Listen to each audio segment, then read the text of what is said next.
Ma maqashay dagaalkii lagu hoobtay ee ka dhacay Bariga Afrika, halkaas oo dadka deegaanku ay rabeen inay rasaasta Jarmalka ku joojiyaan biyo taxliil ah.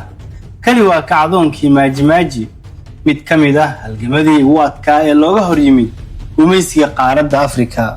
Sanadkii 1905 dalka maanta loo yaqaan Tansaaniya, gumaystihii Jarmalka ayaa dadka ku qasbay inay beertaan cudbiga iyadoo lagu jiro xilli abaareed, isagoona sidoo kale ku soo rogay canshuur aad u culus.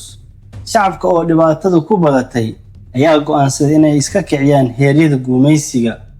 Hogaamiye diimeed lagu magacaabi jiray Kinjekitile Mwale ayaa dadka u sheegay in biyo barakaysan oo taxliil ah uu u bedeli doono rasaasta Jarmalka biyo isagu hayo, sidaa daraaddeed ay xabadda Jarmalka taxliisha ka xijaabi doonto. inkasta oo ay ahayd caqiido dadka midaysay, haddana hubkii casriga ahaa ee Jarmalka sida qoryaha daranduuriga u dhaca ayaa geystay xasuuq baaxad leh. Jarmalku waxay adeegsadeen xeelad xaalufin ah si loo qabjibiyo dadkii kacdoonka kaga hor yimid, iyagoo burburiyay beerihii, laayayna xoolihii si dadka gaajo ugu dilaan.